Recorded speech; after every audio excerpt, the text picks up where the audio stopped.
మంచిరేవుల భూమి పూజ అనంతరం సీఎం రేవంత్ రెడ్డి మీడియాతో మాట్లాడుతున్నారు. ఇప్పుడు లైవ్ చూద్దాం. యథాలాపంగా ఏదో ఒక అభివృద్ధి కార్యక్రమంలో భాగంగా ఈనాటి కార్యక్రమం జరుగుతుంది అని నేను భావించడం లేదు. ఇది దైవేచ్ఛగా పెద్దల నానుడి ప్రకారం శివుడాజ్ఞ లేనిదే చీమైన కుట్టదు అన్నట్టుగా ఇంత గొప్ప కార్యక్రమాన్ని ఈనాడు మా ప్రభుత్వానికి ప్రజలకు అందించే అవకాశం ఇచ్చిండ్రు అనంటే ఇది గొప్ప భగవత్ కార్యము అని చెప్పి మా మంత్రివర్గం భావిస్తుంది.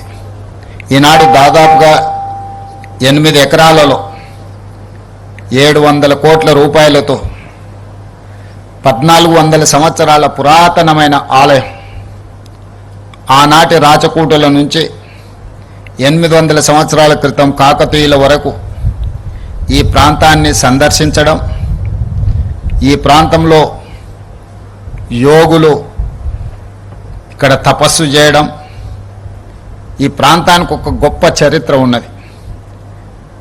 ఈ చరిత్ర కనుమరుగు కాకూడదు, ఈ చరిత్రను భవిష్యత్ తరాలకు అందించాలన్న ఆలోచన ముఖ్యంగా మచ్కుందా నది వికారాబాద్ అడవుల్లో పుట్టి మూసీ నదిగా మారి హిమాయత్ సాగర్, ఉస్మాన్ సాగర్లో ఈసా నదిగా ప్రవహించి ఈ ప్రాంతాన్ని పునీతం చేస్తున్న 2 నదులను ప్రక్షాళన చేయాలి, ఈ నదులను పునరుద్ధరించాలి అనే కార్యక్రమాన్ని చాలా సంవత్సరాల నుంచి చాలామంది ముఖ్యమంత్రులు ఆలోచన చేసిండ్రు, ప్రణాళికలు రచించిండ్రు. ఉమ్మడి రాష్ట్రంలో తెలంగాణ రాష్ట్రంలో కూడా చాలామంది ప్రజాప్రతినిధులు ఈ కార్యక్రమాన్ని ముందుకు తీసుకెళ్లాలని ప్రయత్నాలు చేసిండ్రు. కారణాలు ఏమైనా ప్రయత్నం ముందుకు సాగలేదు.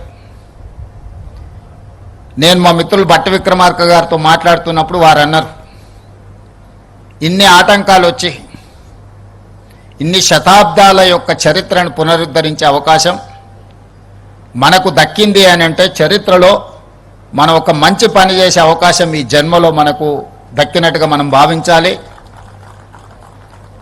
దీని బాధ్యతతోనే కాదు, అత్యంత పవిత్రతో కూడుకున్న కార్యక్రమంగా మనం భావించి ముందుకు వెళ్ళాలి. విమర్శలు వచ్చినా, అడ్డంకులు సృష్టించినా దేవుడే ఆ అడ్డంకులను అధిగమించే విధంగా మనకు శక్తినిస్తాడు. మీరు ఈ విమర్శల్ని పట్టించుకోవాల్సిన అవసరం లేదు. ప్రజల యొక్క నమ్మకం, విశ్వాసానికి ఈరోజు మీరు చేపడుతున్న కార్యక్రమం చాలా మంచిది, మీరు ముందుకు సాగండి అని చెప్పి ఉప ముఖ్యమంత్రి గారు నాకు సూచన చేయడం జరిగింది. అందుకే మిత్రులారా, ఈ వేదిక మీద నుంచి హైదరాబాద్ నగర ప్రజలకే కాదు, తెలంగాణ రాష్ట్ర పౌరులకు నా విజ్ఞప్తి ఒకటే. చరిత్రను గమనించినప్పుడు నదీ పరివాహక ప్రాంతంలోనే నాగరికత అభివృద్ధి చెందింది.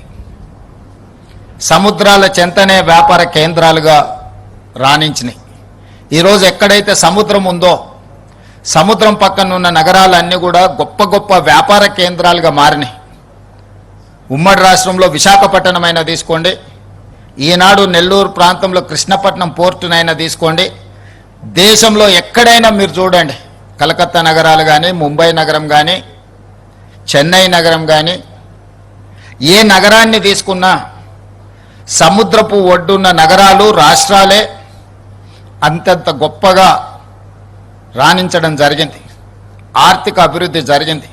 ఈ ఆర్థిక అభివృద్ధి పరిశ్రమల యజమానులకే కాదు, అందులో శ్రమ చేసే ప్రతి చదువుకున్న, చదువు లేని వాళ్ళకు కూడా ఉద్యోగ ఉపాధి అవకాశాలు కల్పించడానికి, ఈ దేశంలో నిరుద్యోగ సమస్యను శాశ్వతంగా నిర్మూలించడానికి ఈ సముద్రాలు, ఈ నగరాలు, ఈ నదులు, ఈ పరిశ్రమలన్నీ కూడా ఉపయోగపడ్డాయి. భారతదేశంలోని 29 రాష్ట్రాలలో సముద్రపు ఒడ్డు లేని ఏకైక రాష్ట్రం తెలంగాణ రాష్ట్రం.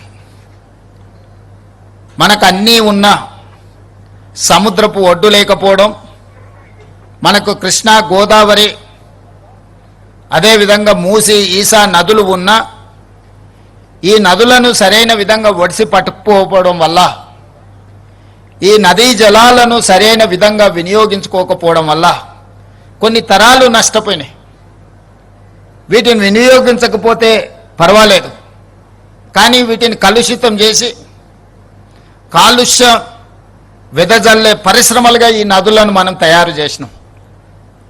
ఇది ప్రకృతి వల్ల జరిగింది కాదు, ఇది ప్రజల వల్ల జరిగిన తప్పిదం, ఇది మానవ తప్పిదం.